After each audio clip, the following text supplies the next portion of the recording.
My name's Heath Lambert. I'm the senior pastor at First Baptist Church, and I want to welcome you to the After Sunday show. If this is your first time joining us for this show, then I just want to let you know that the way this works is you get to eavesdrop on the conversation that a group of pastors are going to have. We're going to talk about whatever these pastors want to talk about, and I am happy to be joined on this edition of the After Sunday show by with Richard Lucas, who is the pastor of Reaching and Teaching here at First Baptist Church, with Scott Connell, who's the pastor of Worship and Music. And actually, one of the two things that you guys have in common is every time I say your titles, I always have a gut check about whether I got it in the right order. Yeah, you got mine. You did. Backwards. Yeah. It's Teaching and Reaching. Yours is Teaching and Reaching, But it and is I got worship yours right. and music. Yours Yes. Worship and Music. Okay, so you're the pastor of Teaching and Reaching, not Reaching and Teaching, and you're the pastor of Worship and Music, not Music and Worship. That is what that's what I've been told. Yeah, but that's what it says on the website. Yeah. That's right. Yeah. And I'm Gen Next, pastor. You're not even Gen X. yeah, we're really cutting edge here at First Baptist Church, and we're trying to think of what's the wave of the future. Next gen is past. Gen Next is future. That's right. It's So Gen Next. Trevor Kamasu is our next gen pastor, but the fact that you guys are pastors is only incidental for the next little while, because really what matters in the next few minutes is that you are hosts. And so when it's your turn, we get to talk about whatever you want to talk about. You can say anything you want to say. There's nothing off limits. It would be wonderful if the people joining us are interested in it, but we don't even care about that. What we care about is that we're talking about whatever you want to say. Nothing's off limits. And because we have a rotation in our hosts, I believe, Richard, you are the only one with experience because you did it once before. So why don't you lead up? Show us how to host the After Sunday show. It's your turn, and we'll talk about whatever you want. All right. Something I've been thinking about a little more lately, but not as much as some of you, is ministry across the generations. So one of the things we say as a church, as a value we have, is we want to have a multi-generational pursuit of godliness. And it's funny, this would be a funny lead-in. My family doesn't watch a lot of TV together, just for practical purposes more than anything else. But one show we got into watching recently was Master Chef. It's like one of these. It's one of these like American Idol, but for cooking, right? And but the season we watched was about generations, and they had different generations competing against each other. And it was just interesting how much they leaned into these generational differences, right? How different the Boomers, the Gen X, the Gen, what will be next? Millennials, Gen Z. And that sparked an idea. And then, Trevor, you just taught a midweek class here at our church on ministry across the generations. And I know you've been doing a lot of reading and thinking about that. So, so it's something we aspire to do. But it feels to me like, that the Bible talks about passing along from one generation to another. But it seems to me like there's certain things that have taken place in the last, 50 to 100 years that have kind of made it more concrete differences from one generation to another, in a way that maybe we haven't, the church hasn't been forced to think about in the past. Like if you're a Christian in the Middle Ages, you jump ahead 20, 40, 50 years, 100 years, 500 years, probably life doesn't look very different. But life looks very different from one decade to the next, right? So maybe just first to set the stage, what are some of the factors that have lent themselves to these kind of very defined generations that we kind of all identify ourselves in?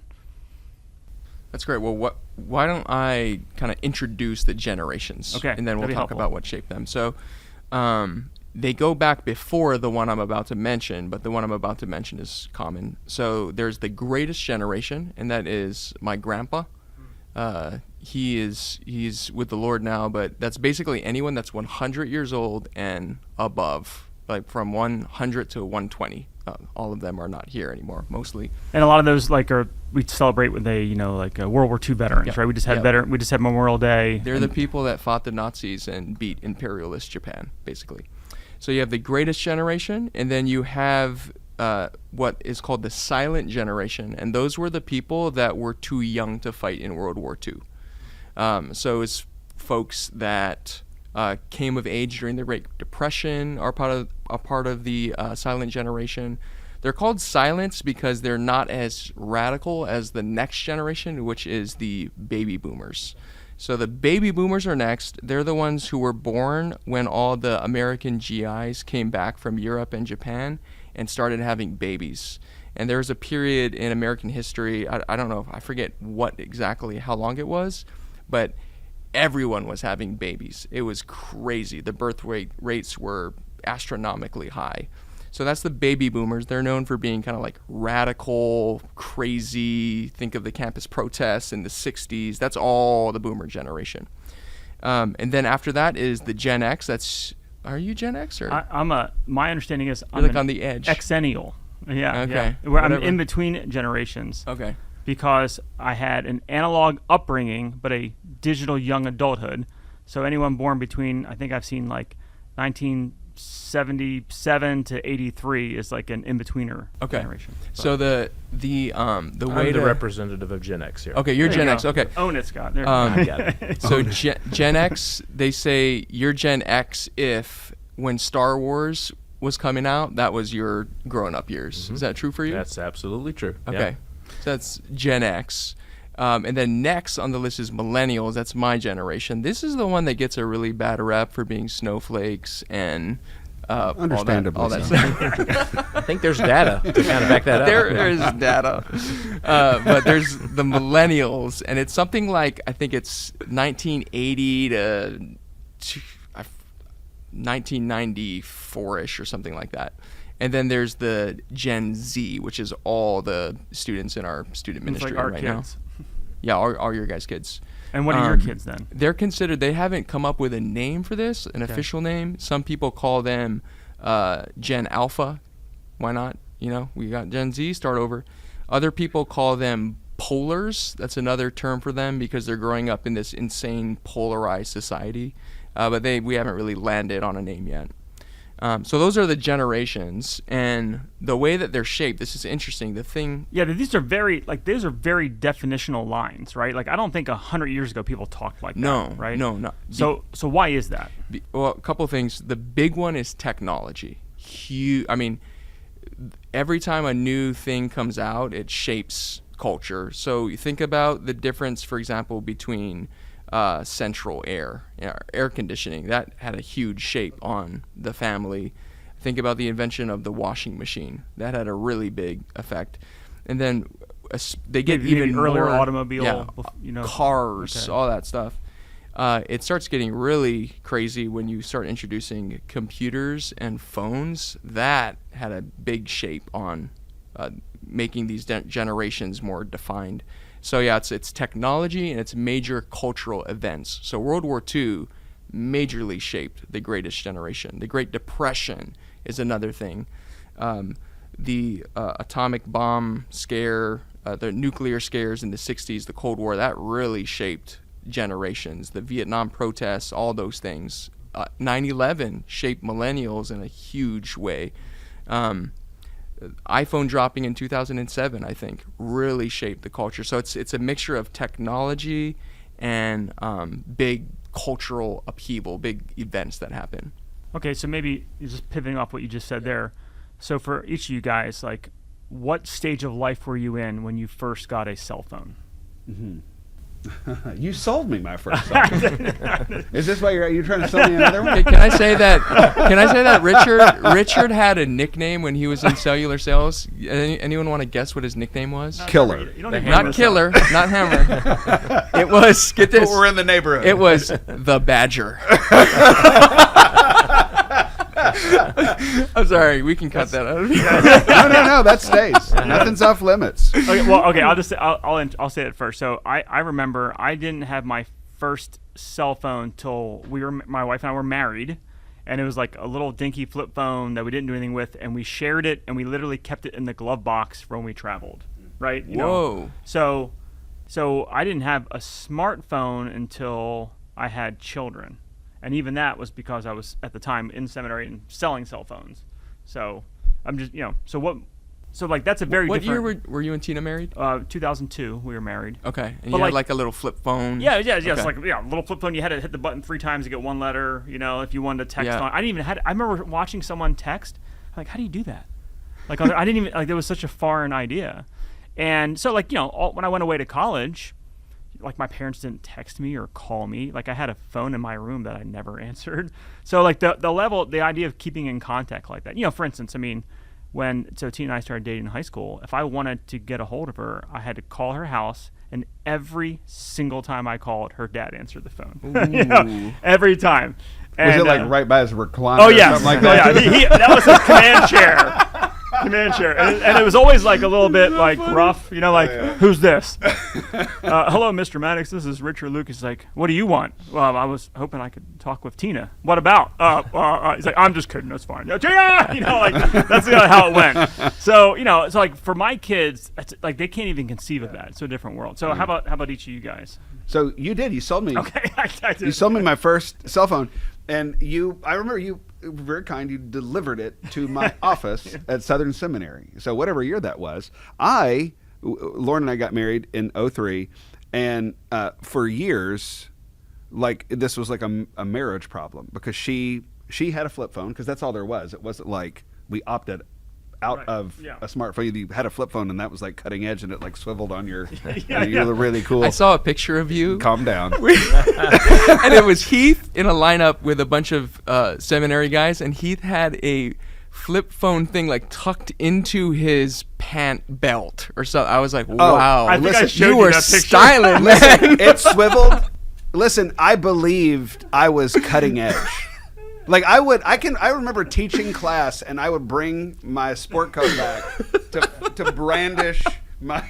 And it got snagged on things. I know, yeah. Like, Oh my goodness. The swivel would wear out, and I'd have to replace it.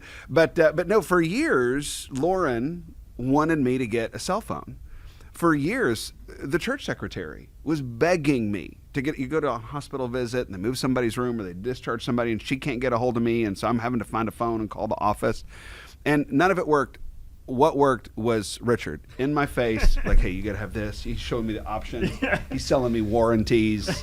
He couldn't give me any break because he wasn't allowed to do it. Badger, man. And he was just like, and signed this contract, and he upcharged me on a couple of things. I did not. I did sell your first smartphone, though, too, I think. But he did, but it was, I was like, okay, I'm going to buy one. And so I was an adult. Yeah. Pastor Carson probably existed we're within 20 years, and I truly, the point is for me is not when I got it, but I resisted it. I did not get it. I did not understand why I would want this thing. And Lauren and the church secretary would say, there are times when we can't get you, and I'm like, I know. Did you have a pager? Like I didn't have a pager. It's like it felt unnatural to me. Like I'm in the car. Why would I want a phone ringing when I'm in the car? I couldn't understand it. So I was a full grown up with a child.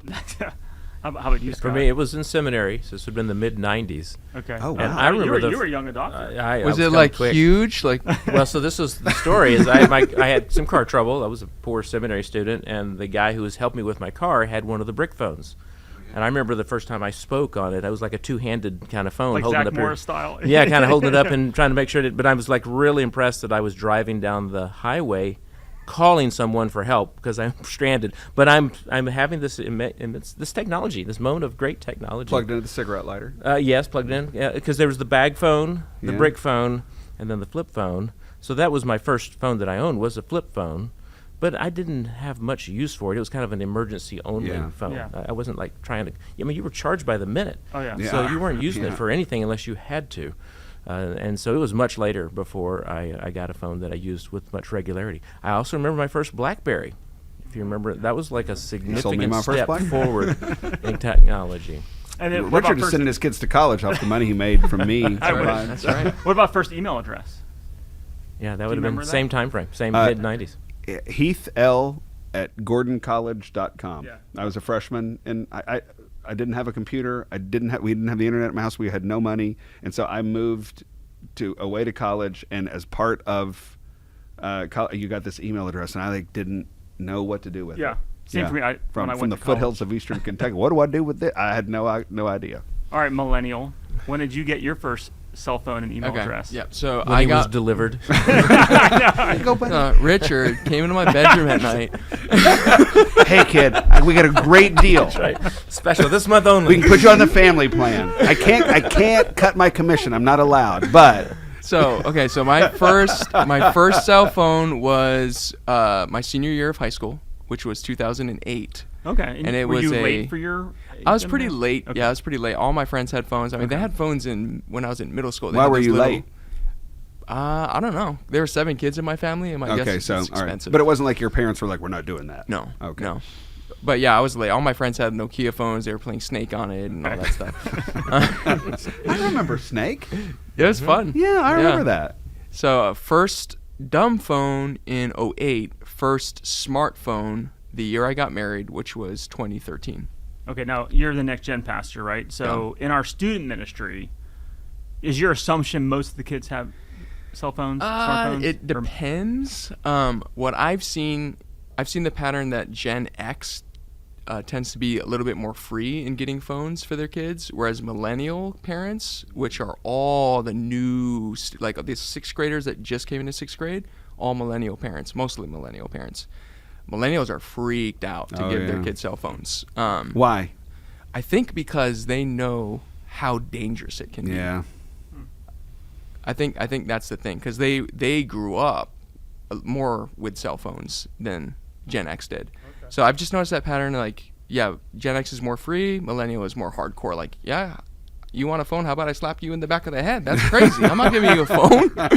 So that's just the kind of a vibe shift that I'm seeing with the new parents. Yeah. So what are some like unique opportunities and challenges trying to minister across the generation? So we want to be a multi-generational church, intentionally so. There's a lot of churches that don't try to be multi-generational. They just say, no, we're trying to just reach young people, or they're just demographically all older folks. We want to have newborn babies being born, and we want to have people that were, performing their funeral at the ripe old age, right? So and everywhere in between. So what are the challenges of ministering across the generation, and what are some unique opportunities?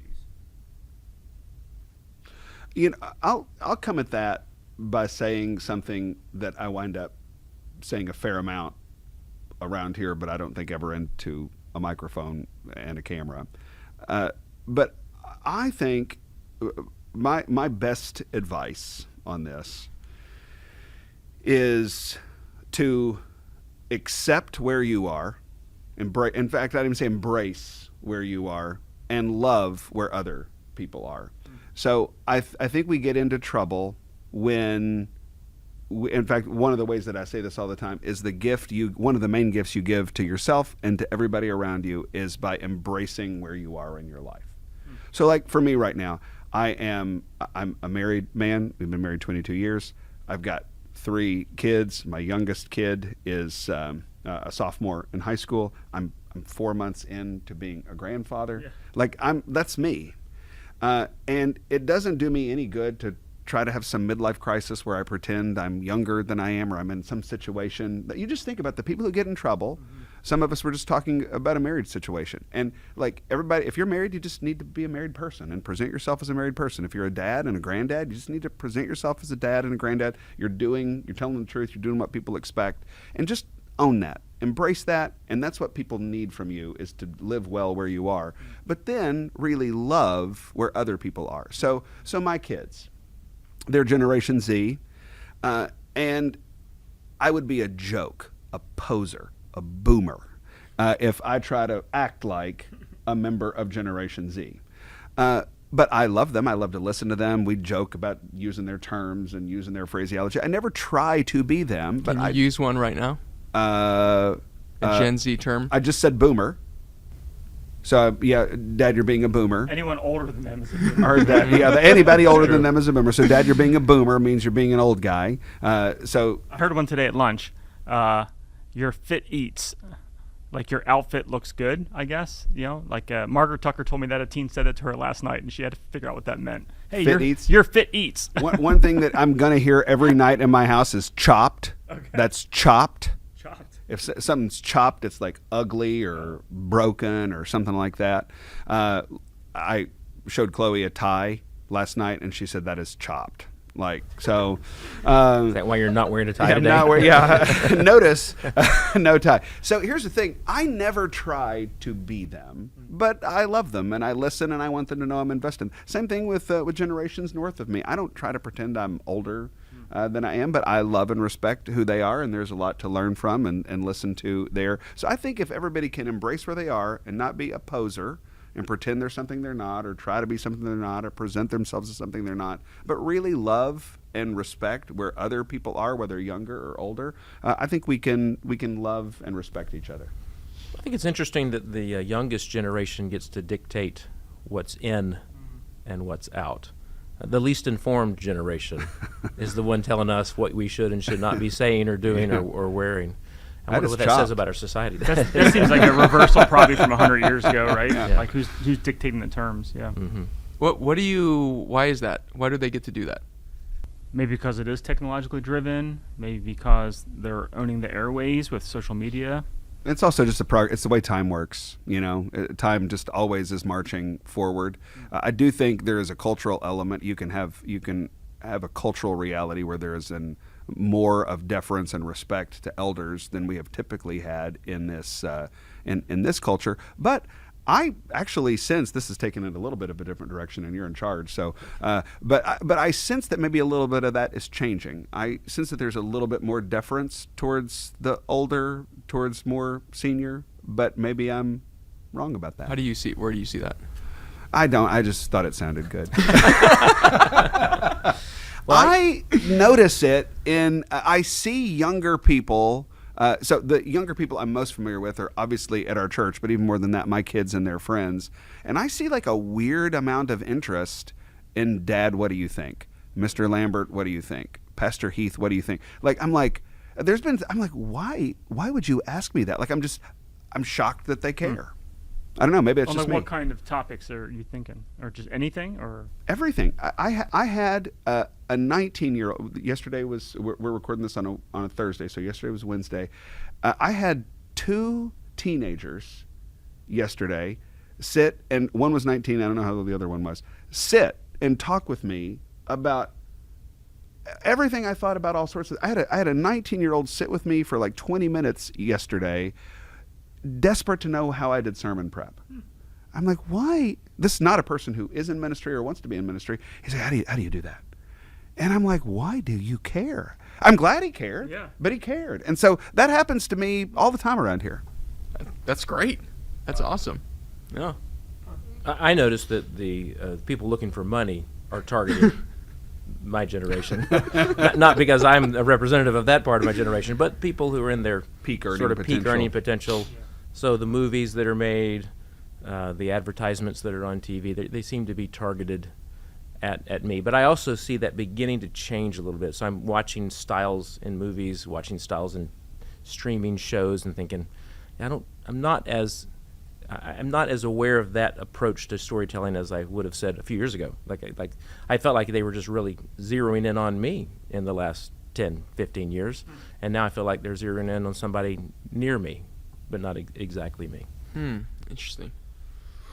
Richard, listen, you have now had 2 turns hosting the After Sunday show, and I think you've done a great job. But 2 different topics. You initiated a Southern Baptist conversation, which I'm actually, right before I sit down here, I'm still getting texts about. So good work, I guess. And now this generational conversation. So 2 down. We'll see how many you have left to go. Next, Scott, why don't we go with you? Yeah, I'm actually thinking about something that was not something I submitted for this conversation. And it has to do with music, as you would expect, as the pastor of worship and music. But I was thinking about a class I'm teaching right now in midweek where I'm actually teaching people how to discern what kind of music should be a part of their personal lives. And it's been an interesting feedback because it's a different world for thinking about music now. And I'm just curious what you guys think about the kind of music you listen to and how your taste and even the framework or the grid that you use to discern what you should be listening to has changed in your lifetime, because maybe what you once thought was not appropriate, maybe now you feel like is okay, or maybe vice versa. But I'm having some interesting conversations with people in this class who are thinking differently about. Actually, what's happening is some of these people were listening to music in their closets, not letting anybody know, and now they're getting some biblical understanding about what might be okay, and they're like, oh, so this was all right to be doing this, at least within a certain context. So I'm curious what you guys listen to and how you think about what you listen to.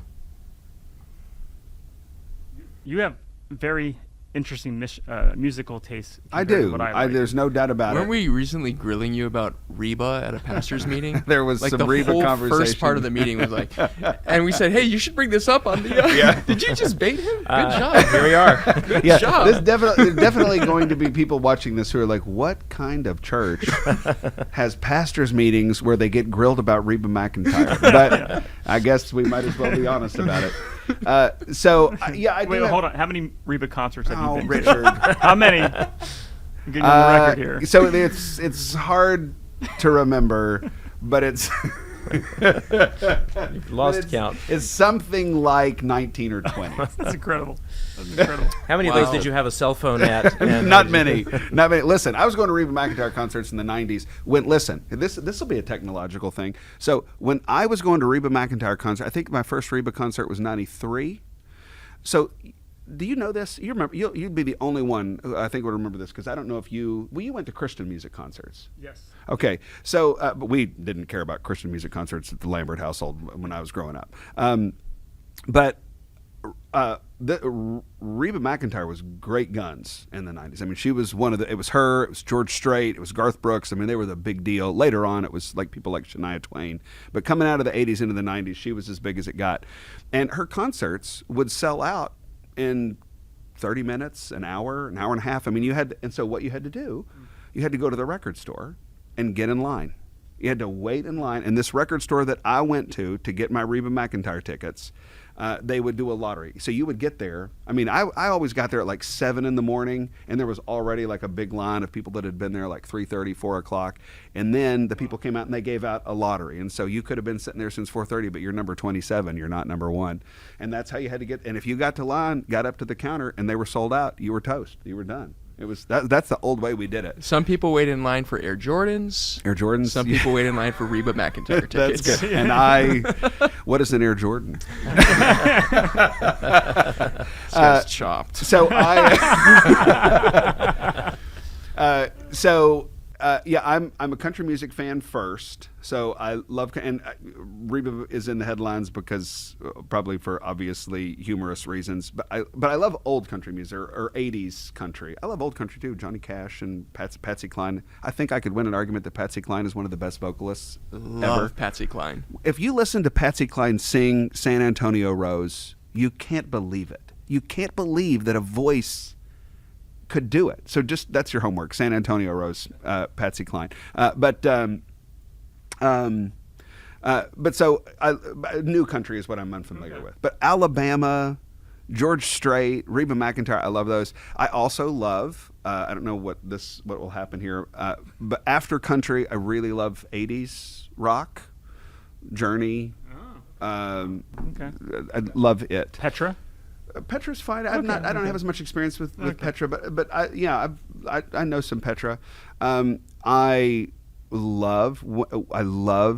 So here's where I'll really throw a wrench in the system. I love John Rutter. We've talked about John Rutter.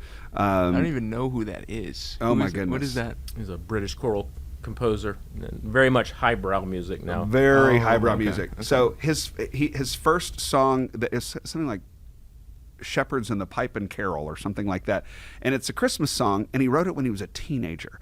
And you should just go look up John Rutter, and in fact I just was listening to it. I can pull it up here on my phone, but he's brilliant. I don't believe he's a believer. It would not appear so. I don't believe he's a believer, but he puts Christian words to music, and it breaks your heart, because you're just like, I mean, I'll be walking in my neighborhood and I want to hear John Rutter's arrangement of All Things Bright and Beautiful. And I'm looking at these ducks, and I'm looking at these horrible Canadian geese. Ugh. I'm looking at the flowers in Florida, and I'm just like loving the Lord, listening to this choral arrangement of All Things Bright and Beautiful. But he doesn't love the Lord. It's really sad. So I'm all over the place, and I could keep going and probably just make things worse. I like the Statler Brothers. God help me. What do you want? But you didn't grow up in a Christian home, so you didn't have this this thought that there should be any restraint on what you listen to. You listen to what you like. That's right. But you grew up in a Christian I did, home? yeah. And So, you grew up in a Christian home, so I was, different rules. There was. I mean, so I had, but by my own choice, for the most part, I really wanted mostly Christian music. You'll think this is funny, Scott. But at one Richard, point, I hate to interrupt. I want to talk about something completely different. Would you raise your hand if you've ever been in a mosh pit? I'm sorry, I realize that's off topic. So, but I've been to several Christian concerts and outdoor festivals. One of my claims to fame is when I was in high school, I was actually kicked out of a Christian concert. Wait, what? You gotta tell this story. I think we're gonna need more detail than you're about to give. security got involved. I was. That's true. That's true. It was the Purple Door Festival. It's kind of like, think of like, so the Creation Festival was like the Christian version of Woodstock, right? For many years in Pennsylvania. The Purple Door Festival was like Creation Light, okay? And so there's like 3 different stages, outdoor all day. I went with a handful of friends from my youth group, and a friend of mine were trying. It was going to be the OC Supertones, and then third day. Were you wearing Jinko jeans at the time? I definitely knew how to dance to ska music, which is called skanking. Oh, okay? I know exactly. Yeah, what that yeah. is. And there's What's that called? That in? No, I'm not repeating that. Yeah. But I mean, long story short, we were trying to get near the front and near the climax of the song. And it was rainy, so they had to stop and like restart a couple times. My one friend who was with me, he was a big guy. He picked me up at the end, and then all of a sudden, other people were helping him pick me up, and I was crowd surfing at the front of this crowd. And the security in front of the stage was like, "Hey, you're not allowed to crowd surf." I'm like, "Man, I'm not doing it." so then they pulled me down, but they pulled me forward. And I'm like, "Hey, my buddy." So they pulled him out too, and they pulled us out and they put us next to the stage. But again, it was like nighttime. It was a crazy day. It was like muddy and rain and all this. So Supertones were coming off. Third Day was coming on. But I'd already seen Third Day a couple times in concert already, so I didn't need to see them again. Okay, he's good. And but the Supertones were my favorite band at the time. Yeah. Oh yeah, man. I had their original California album. group too. You wouldn't have gotten to see them very often. No, for sure. Yeah. Was And this in Vermont? Where was this? this is in Pennsylvania. Oh, okay. Pennsylvania. I actually, one of my good friends gave me a cassette of their very first album the year it came out. But so they pulled us aside, but the security like walked away when we were standing there, and all of a sudden the band was coming off the stage. We looked at each other so we just ran up to them like, "Hey guys!" So like we got to meet the band and we're talking like, "Can we have some autographs?" Like, well, first, can you help us push our trailer out of the mud because it got stuck in the mud? We're like, "Sure!" So we're helping them push the trailer out of the mud, and then we got in a big conversation with them, and it was kind of fun. Yeah. So I didn't mean to derail you, but I thought you deserved it after the Reba McEntire question. I don't know if that's the same level. But Never been kicked out of a Reba. His McEntire is cool. Yours, Trevor. It's hurtful. So, but I don't have very interesting taste in music. So I mostly listen to what I was going to say is back in the 90s, I had an ambition that maybe one day I would be a Christian radio DJ, because I thought if everyone just knew there was cool Christian music, not We're just the getting a lame reaction Christian from the music, folks over here. then maybe more people would be like mature Christians, that they just only knew there was good Christian music. So I was collecting all these CDs. I had hundreds of CDs. I was part of all those CD groups where you'd be like, buy one, get 12 free. A penny and all that stuff. And I used all my Burger King money that I worked at to get all these.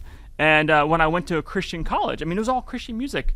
It was a conservative Bible college, and my RA had to go through all of them, and if more than 50% of the CD had a driving rock beat, I wasn't allowed to bring it into the room. I had to leave it in the car. And I was like, "Are you kidding me? This is like Christian music." So the guy 2 rooms down, he was allowed to keep his Michael W. Smith album or Stephen Curtis Chapman album, so he just blasted that in the hallway like every single day. Stephen Curtis Chapman has some driving rock beats. That's what I thought. It was a little unfair, personally, but so. Well, that was it. It was the beat, especially as we're coming into the 80s, 90s, early 2000s still, but definitely the 90s. There was real concern about the beat, real concern about the instruments, real concern that drums might be being used. And that actually is a story here at First Baptist about that and how they tried to prevent drums from being ever a part of worship because of their seedy roots in other places.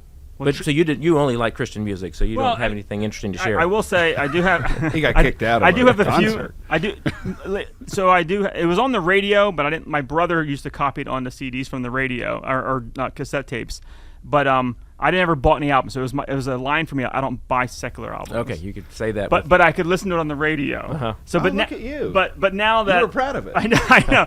I will say I do have a couple playlists in my Apple Music of some like late 90s Yeah, let's see pop that phone. rock. Let's see it. We're going to play it on the microphone.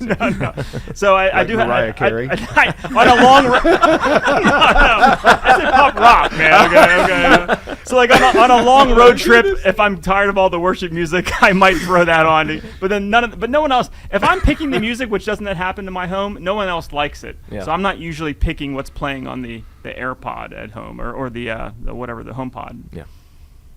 Now Trevor, he writes his own music. So I love music, and growing up, I was a musical chameleon. I mean, I loved all kinds of stuff. I learned how to play electric guitar in middle school, high school, and I was in a rock band. So I just loved all that kind of stuff.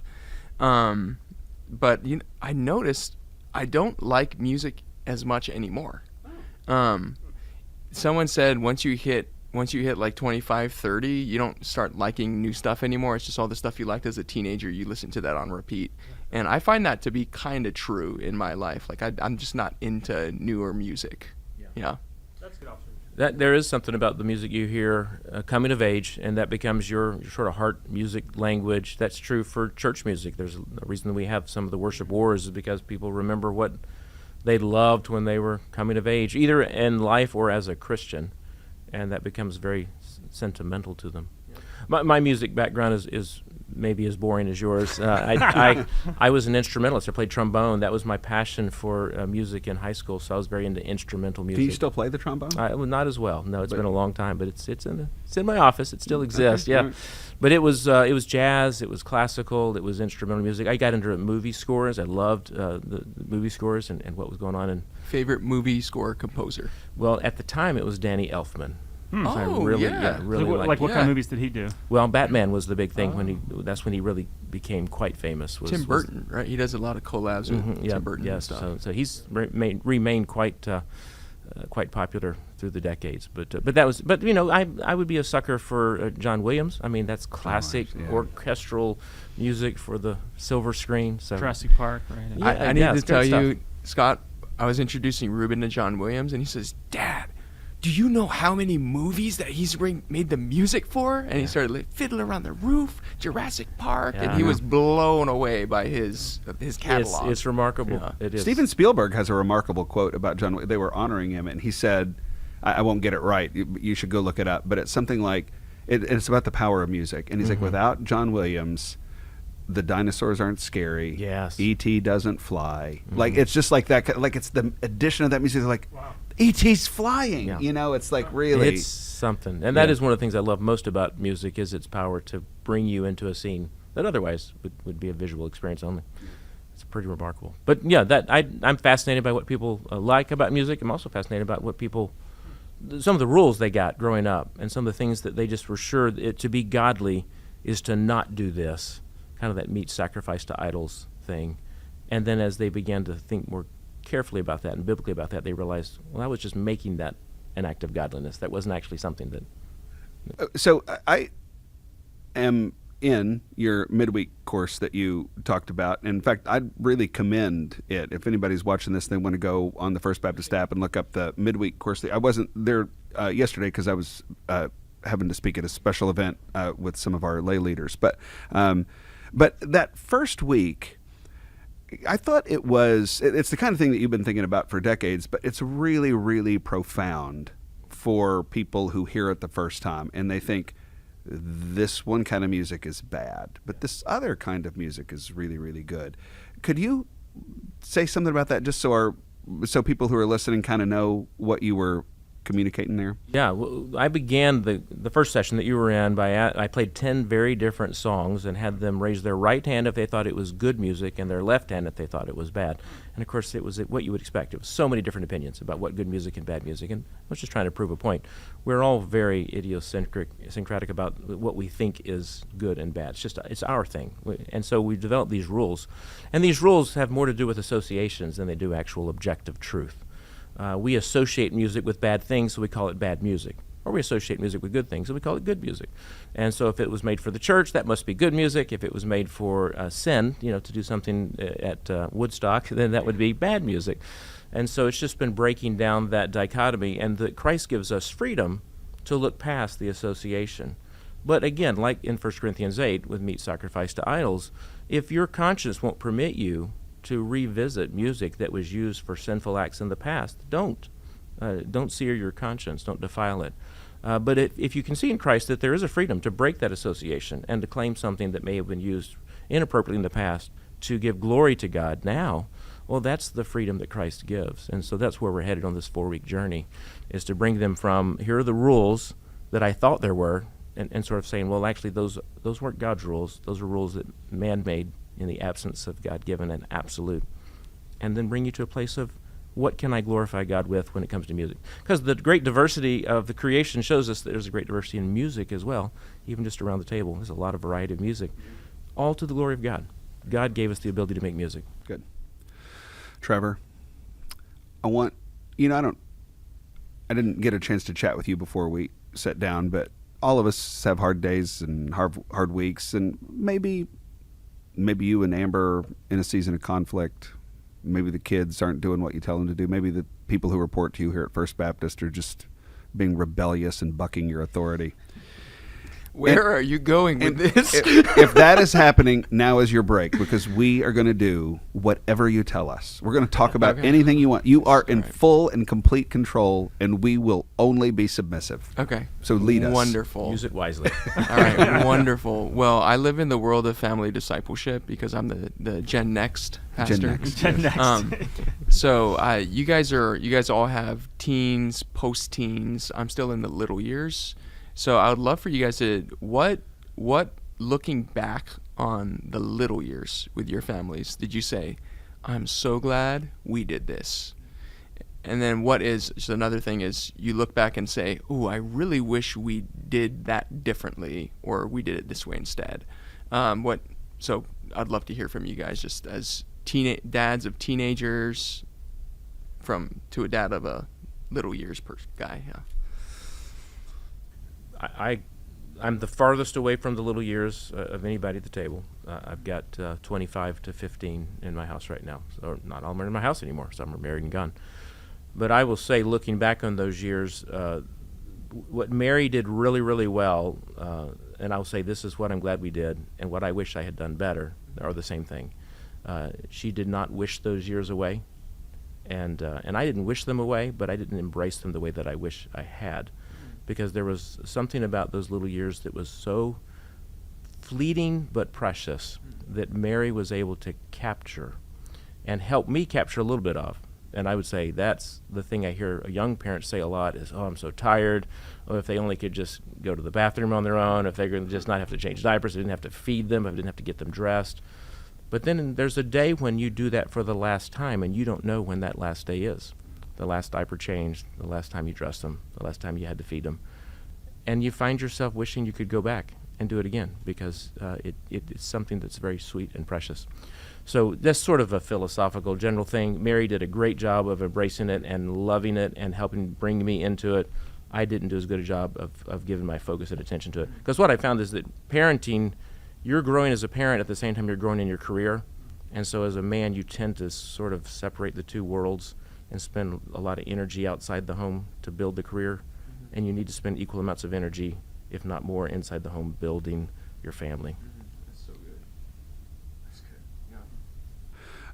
Yeah. I think for us in the Lambert house, I think we did a good job at a couple of things. So we were very structured in the early years at family devotions, and so for us, we did the sort of read, pray, sing. We did that, and we also did catechism questions with our kids. What'd you guys use? I'm just curious. In the early years, we made up our own, and then we did a Truth and Grace memory book thing that we added to that. But in the early years, there's a lot more resources now than there were then. So we invented our own catechism questions in the early years, certainly with Carson. So we did catechism questions, and we read, pray, and sing. And honestly, we were really realistic about that. These weren't 45-minute dad sermons. We had a song that we were working on that we were learning. We had a little family prayer journal that we prayed about, and I would talk about a verse. There was a time or two when we would read through a book of the Bible, but usually it was a verse that jumped out to me during my own devotions. in the morning. So we did that at dinner, and then every night at bedtime we did read Bible stories then, and we prayed then. So we were very, very structured. We weren't perfect, but 90% of evenings at dinner and at bedtime we were doing that. And so I think that structure was really good. What surprised me that we needed to figure out, but what I also think we managed to pull off, was the switch away from that structure, because the structure cannot last. It can't. The kids get old, schedules change, there's sports and rehearsals and recitals, and you just can't.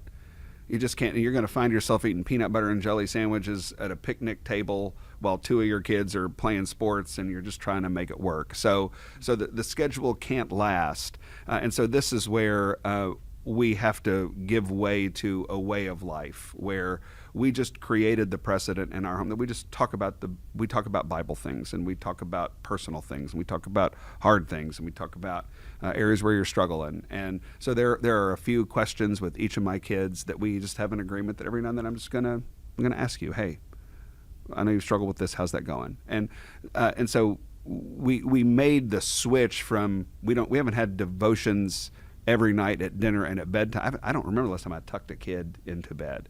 So we haven't done that in years, but we talk about the Bible, we talk about Jesus all the time. We sing together, we read the Bible together at one-off times. So I think we made that transition well, and it surprised me. So I'd tell people, you got to plan for when the schedule's the training wheels. What you want is you want to be able to have a family where you talk about Jesus, you talk about the Bible, the Word of God is in your heart through song and that kind of thing. The thing I don't think we did well, and the thing I regret, and the thing I'm actually, even last night I was working on this, is the younger kids. So we've got, by the time you hear this, we'll have a 15-year-old, and he's our youngest, and he experienced the fall off of the scheduled time at an inopportune time. So Carson, he's the end of the spear. He got the full-blown weight of the schedule, and Connor kind of got dragged through. Mistakes and all, right? Yeah. Mistakes and all. And so I wish we had thought about how to make those intentional times last a little bit longer for him, since he was a little bit younger when it all broke apart, because his older siblings are. So we're working on that now, and we talk about that, and the Lord's been kind to us. But that's one thing, is you gotta find a way to extend it as much as possible for that little kid who's bringing up the rear. Everything you guys said totally resonates with me and my experience, and we're trying to make all those transitions. We got our second about to go off to college. It just feels totally different, and when everyone's even home for dinner, right? I mean, between work schedules and social schedules, and it's or even home period. Home period. Yeah. Dinner for us is no longer at the dining table; it's at the bar for whoever's in the house at the time. Let the record show that they have a bar I wasn't going to say anything. Connell home. but this is emblematic. My wife texted our family chat this morning and said, "Hey, who's home for dinner tonight?" And I was the first one to respond. Me, I'll be home tonight. Like, forget about me. Like, feed me. Man, I think I would piggyback on what they said. I think I don't think I appreciated how fleeting those kind of like times when you are totally in control of their schedules are, right, and their time, and you can say, "Hey, sit down. I'm going to teach you the Bible," right? I mean, it wasn't like that, but sometimes. You do have a whiteboard. I still do. I saw it the last time I was at your house. We made good use of that whiteboard. Tried to use it on me. He'd sit down. I went. I think what's wrong with your cell phone? But those, I didn't appreciate how fast they would go, and so I think we made good use of making time deposits and helping them know the Bible time, scripture memory, catechisms, because it would just almost be impossible. No, we actually have very intense conversations about the Bible, and more meaningful because they're coming in and asking questions, and I'm giving them resource for talking about them. They're able to join me with discipleship stuff with men, or JC with Tina, in ways that we couldn't do when they're little. So I love those kind of things, but I'm just piggybacking on what they said. But I would say maybe the other thing is those younger years, especially, is where you're really creating family memories that they're like drawing on, and they're like referencing. Remember when we did this? Remember when we did that? And sometimes I forget. I'm like, oh yeah, we did that. Yeah. And so like you're just creating a family identity, that they're going to like draw on. So I think that's really important. And to just and this maybe segues to what I maybe didn't do as well. And I think we did it, but like I think everything felt more weighty than it really was. You know, like, oh no, I don't want that person to say that to my kid. That's going to be a bad influence. Or, oh no, they can't watch that. Or the grandma let you watch what movie? Oh no, that's bad. We don't watch that, right? You know, or like, oh, that's Lion King. Yeah, that's I know. That's messing up their bedtime. Like, no, you can't do that. Or, no If it was sugar. Terminator 2, she probably should Well- have showed that. Though. But I think I was like, everything just felt like, like I had to be hyper vigilant in a way that maybe I just didn't need to be, and it just created it was just laborious for me, and maybe I was like not as having a more of a relaxed feel, right? And so maybe the segue is just like laugh a lot with your family, like play with them, laugh. You don't have to be so serious for them to take you seriously. And what brand of whiteboard would you recommend for people that are in the market? Heavy duty, rolly, like, cleans well. We still use whiteboard a lot for teaching. It's got some teaching stuff on it right now. Yeah, when I walked, the Lucases live in our same neighborhood. It was really sweet. I walked in the other day, and Richard was standing there at the whiteboard, and Tina was just sitting there listening to every single word. It was really taking notes. It was touching, beautiful. That's not usually how it works. Right now, the marker board is probably like, okay, which car's going where, and who's going to be home when, and here's going to be the flow chart for how tomorrow's going to work. And Well, we're leaving this week on a vacation with my brother and his family, my parents, and so we are mapping out like who's sleeping in what bedroom. Exactly. Yep. Oh, You yeah, know? there you go. Yep. Yeah. But on the other side of it, it has the first 4 ecumenical councils and what was taught at each of them.